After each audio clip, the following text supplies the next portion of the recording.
तो दोस्तों, आज हम गौरा और बादल की वीर गाथा सुनेंगे। तो दोहराता हूँ सुनो रक्त से लिखी हुई कुर्बानी, जिसके कारण मिट्टी भी चंदन है राजस्थानी। रावण रतन सिंह को छल से कैद किया खिलजी ने, कालजयी मित्रों से मिलकर दगा किया खिलजी ने। खिलजी का चित्तौड़ दुर्ग में एक संदेश आया, जिसको सुनकर शक्ति सूर्य पर फिर अंधियारा छाया। चित्तौड़गढ़ ने पहले भी, इससे पहले बहुत वो दिक्कतें सही थी और उनके सामने फिर एक चुनौती चीज बनकर सामने आ गई। 10 दिन के भीतर ना पद्मनी का डोला यदि आया, यदि ना रूप की रानी को तुमने दिल्ली पहुंचाया, तो फिर राणा रत्न सिंह का शीश कटा पाओगे, साई शर्त ना मानी तो पीछे पछताओगे। यह दारुण संवाद लहर सा दौड़ गया रण भर में, यह बिजली की तरह क्षितिज से फैल गया अंबर में। महारानी हिल गई, शक्ति का सिंहासन डोला था, सतीत्व मजबूर था, जुल्म विजयी स्वर में बोला था। रुष्ट हुए बैठे थे सेनापति गोरा रणधीर, जिनसे रण में भय खाती थी खिलजी की शमशीर। अन्य अनेकों मेवाड़ी रोना योद्धा रण में छोड़ गए थे, रत्न सिंह की संधि नीति से नाता तोड़ गए थे। रतन सिंह ने एक संधि कर ली थी मुगलों के साथ, और उस संधि से गोरा बादल व अन्य जो सेनानी थे वो बहुत नाराज हो गए थे। उन्होंने रत्न सिंह का साथ छोड़ दिया था और वो चले गए थे चित्तौड़गढ़ से। पर इस मुश्किल घड़ी में रानी ने उन वीरों को याद किया, पर रानी ने प्रथम वीर गोरा को खोज निकाला। वन वन भटक रहा था मन में लिए तिरस्कार की ज्वाला। गोरा से पद्मनी ने खिलजी का पैगाम सुनाया, मगर वीरता का अपमानित ज्वार मिट नहीं पाया। बोला, मैं तो तुच्छ राजनीति क्या जानूं, निर्वासित हूँ राज मुकुट की हट कैसे पहचानूं। बोली पद्मनी, समय नहीं है वीर क्रोध करने का, अगर दरा की आन मिट गई तो घाव नहीं भरने का। दिल्ली गई अगर पद्मनी तो पीछे पछताओगे, जीते जी राजपूती कुल को दाग लगा जाओगे। राणा ने जो कहा किया वो माफ करो सेनानी, यह कहकर गोरा के कदमों पर झुकी पद्मनी रानी। यह क्या करती हो, गोरा पीछे हट बोला, और राजपूती गरिमा का फिर धधक उठा था शोला। महारानी हो तुम, सिसोदिया कुल की जगदम्बा हो, प्राण प्रतिष्ठा एक लिंग की ज्योति अग्निगंधा हो। जब तक गोरा के कंधे पर दुर्जय शीश रहेगा, महाकाल से भी राणा का मस्तक नहीं कटेगा। तुम निश्चिंत रहो, महलों में देखो समर भवानी, खिलजी देखेगा केसरिया तलवारों का पानी। राणा के सुकुशल आने तक गोरा नहीं मरेगा, एक पहर तक सर कटने पर धड़ युद्ध करेगा। एक लिंग की शपथ महाराणा वापस आएंगे, महाप्रलय के घोर प्रभंजन भी न रोक पाएंगे। शब्द शब्द मेवाड़ी सेनापति का था तूफानी, शंकर के डबरू में जैसे जाएगी वीर भवानी, जिसके कारण मिट्टी भी चंदन है राजस्थानी। दोहराता हूँ सुनो रक्त से लिखी हुई कुर्बानी। खिलजी मचला था पानी में आग लगा देने को, पर उसे क्या पता कि पानी प्यासा बैठा था ज्वाला पी लेने को। गोरा का आदेश हुआ, सज गए 700 डोले, और बांकुरे बादल से गोरा सेनापति बोले कि खबर भेज दो खिलजी, पर पद्मनी स्वयं आती है, अन्य 700 सखियां भी वो साथ लिए आती है। स्वयं पद्मनी ने बालक का कुमकुम तिलक किया था, दिल पर पत्थर रखकर भीखी आंखों से विदा किया था, क्योंकि सबको पता था जो 700 सेनानी जा रहे हैं ये मर मिट जाएंगे वहाँ पे, लेकिन जान चली जाए पर आन ना जाने पाए, तो उसी आन को बचाने वो वहाँ जा रहे थे। और 700 सैनिक जो यम से भी लड़ सकते थे, हर सैनिक सेनापति था, लाखों से लड़ सकते थे। एक एक कर बैठ गए, सज गई डोलियां पल में, मर मिटने की होड़ लग गई थी मेवाड़ी दल में। सब कह रहे थे कि मैं जाऊंगा, मैं जाऊंगा, मैं जाऊंगा, कोई पीछे हटने को तैयार नहीं था। हर डोली में एक वीर था, चार उठाने वाले, पांचों ही शंकर के गण की तरह समर मत वाले। बजा कूच का शंख, सैनिकों ने जयकार लगाई, हर हर महादेव की ध्वनि से दिशा लहराई। गोरा बादल के अंतस में जगी जोत की रेखा, मातृभूमि चित्तौड़ दुर्ग को फिर जी भर कर देखा। गोरा और बादल को पता था कि शायद वो चित्तौड़गढ़ की इस मरुभूमि पे वापस नहीं आएंगे। तो उन्होंने अंतिम बार उस मातृभूमि को प्रणाम किया, बोला कि तेरी जान बचाने जा रहे हैं माँ। कर अंतिम प्रणाम चढ़े घोड़ों पर सुबट अभिमानी, देशभक्ति की निकल पड़े वो लिखने वो अमर कहानी, जिसके कारण मिट्टी भी चंदन है राजस्थानी, दोहराता हूँ सुनो रक्त से लिखी हुई कुर्बानी। जा पहुंची डोलियां एक दिन खिलजी के सरहद में, उधर दूत भी जा पहुंचा खिलजी के रंग महल में, बोला शहंशाह पद्मनी मल्लिका बनने आई है, रानी अपने साथ हुस्न की कलियां भी लाई है। एक मगर फरियादी उसकी फकत पूरी करवा दो, राणा रत्न सिंह से एक बार मिलवा दो। खिलजी उछल पड़ा, यह फौरन यह हुक्म दिया था, बड़े शौक से मिलने का शाही फरमान दिया था। वही शाही फरमान दूत ने गोरा तक पहुंचाया। गोरा झूम उठे, उसे इस सन बादल को पास बुलाया, बोला बेटा वक्त आ गया कट मरने का, मातृभूमि में वाड़ धरा का दूध सफल करने का। यह लोहार पद्मनी भेष में बंदी रह जाएगा, केवल 10 डोलियां लिए गोरा पीछे धाएगा।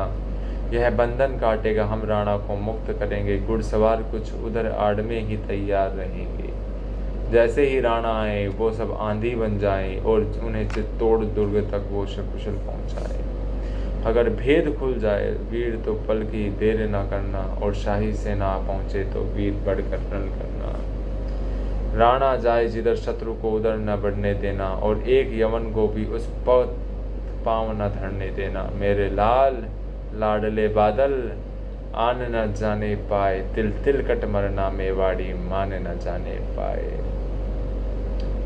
गोरा को पता था कि वो बादल से आखिरी बार मिल गया और बादल उनके पुत्र की तरह था, लेकिन बादल भी बोला ऐसा ही होगा काका, राजपूती अमर रहेगी, बादल की मिट्टी में भी गौरव की गंध रहेगी। तो फिर आ बेटा बादल, सीने से तुझे गले लगा लूं, हो ना सके शायद अब मिलन, अंतिम लाड़ लड़ा लूं। उन्हें पता था कि वो अंतिम बार मिल रहे हैं और दोनों ने एक दूसरे को गले लगाया। यह कह बाहों में भरकर बादल को गले लगाया, धरती कांप गई, अंबर का अंतस मन भर आया। सावधान यह पुनः पथ पर बड़े गोरा सेना ने। गोरा को लगा कि मेरे आंखों का पानी देखेगा तो बादल कमजोर न हो जाए, तो उन्होंने अपनी आंखों के पानी को पोंछ लिया झट से मुड़कर बूढ़ी आंखों का पानी, जिसके कारण मिट्टी भी चंदन है राजस्थानी, दोहराता हूँ सुनो रक्त से लिखी हुई कुर्बानी।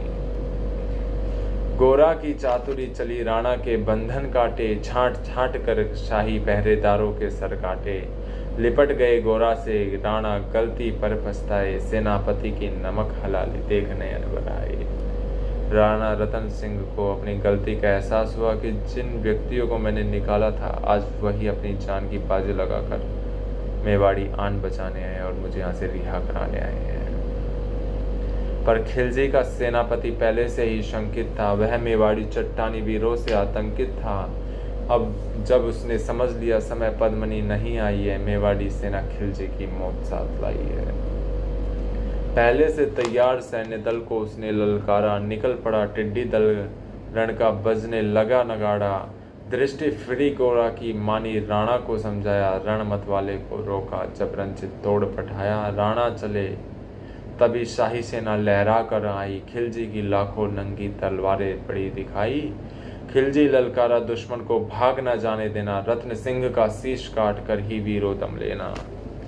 टूट पड़ी मेवाड़ी शेरो, बादल सिंह ललकारा, हर हर महादेव की गर्जा, नभ भेदी जयकारा। निकल डोलियों से मेवाड़ी बिजली लगी चमकने, काली का खप्पर भरने तलवारें लगी खटकने। राणा के पथ पर शाही सेनापति तनिक बढ़ा था, पर उस पर गोरा हिमगिरी सा अड़ा खड़ा था।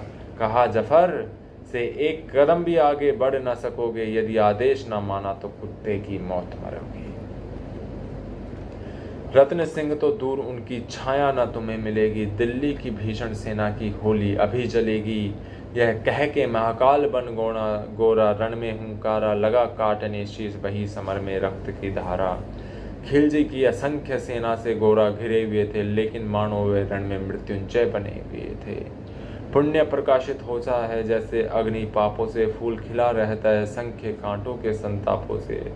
वो मेवाड़ी शेर अकेला लाखों से लड़ता था, बड़ा जिस तरफ वीर उधर ही विजय मंत्र पढ़ता था। इस भीषण रण से दहली थी दिल्ली की दीवारें, गोरा से टकरा कर टूटी थी खिलजी की तलवारें। मगर कयामत देख, अंत में छल से काम लिया था, गोरा की जंगा पर अली ने छिपकर वार किया था। युद्ध का एक नियम होता है कि हम जांग के नीचे कभी वार नहीं करते, पर उनके सेनापति ने, जफर ने उसके मतलब गोरा की जांग पे वार किया। वहीं गिरे वीर पर गोरा जफर सामने आया, शीश उतार दिया, धोखा देकर मन में हर्षाया। और इस चीज़ का फ़ायदा उठा के जफर ने गोरा का शीश उतार दिया। मगर वाह रे मेवाड़ी, गोरा का धड़ भी दौड़ा, किया जफर पर वार की जैसे सर पर गिरा हथौड़ा। एक बार में ही शाही सेनापति चीर दिया था, जफर मोहम्मद को तो केवल धड़ ने निर्जीव किया था। मतलब गोरा के केवल धड़ ने मोहम्मद जफर का सीना चीर दिया था। जो ही जफर कटा, शाही सेना का साहस लर्जा, काका का धड़ देख बादल सिंह महारुद्र सा गर्जा। अरे कायरो नीच बागड़ो, छल से रण करते हो, किस बूते पर जवान मर्द होने का दम भरते हो। यह कहकर बादल उस क्षण बिजली बनकर टूटा था, मानो धरती पर अंबर से अग्निशिरा छूटा था। ज्वालामुखी फटा हो जैसे दरिया हो तूफानी, सदियां दोहराएंगे बादल की रण रंग कहानी। अरी का भाला लगा पेट में आते निकल पड़ी थी, जख्मी बादल पर लाखों तलवारें खींची पड़ी थी। भाले से उनके पेट पे वार किया, उसकी वजह से उनकी आंख आते निकल पड़ी बादल की, लेकिन उन्होंने केसरिया पगड़ी बांधकर युद्ध जारी रखा। कसकर बांध लिया आंतों को केसरिया पगड़ी से, रंचक डिगा न वह प्रलंकर सम्मुख मृत्यु घड़ी से। अब बादल तूफान बन गया, शक्ति बनी फौलादी, मानो खप्पल लेकर रण में लड़ती हो आजादी। उधर वीरवर गोरा का धड़ अली दल काट रहा था, और इधर बादल लाशों से भूतल पाट रहा था। आगे पीछे बाएं दाएं जमकर लड़ी लड़ाई, उस दिन समर भूमि में लाखों बादल पड़े दिखाई। मगर हुआ परिणाम वही कि जो होना था, उनको तो कण कण अरियों के सोने में धोना था। मेवाड़ी सीमा में राणा सकुशल पहुंच गए थे, गोरा बादल तिल तिल कर रण में खेत रहे थे। एक एक कर मिटे सभी मेवाड़ी वीर सिपाही, रत्न सिंह पर लेकिन रंचक आंच न आने पाई। गोरा बादल के सर पर भारत माता रोई थी, उसने अपने दो प्यारी जवलत मणियां खोई थी। धन्य धन्य मेवाड़, धन्य गोरा बादल बलिदानी, जिनके बल से रहा पद्मनी का सतित्व अभिमानी, जिसके कारण मिट्टी भी चंदन है राजस्थानी। दोहराता हूँ सुनो रक्त से लिखी हुई कुर्बानी।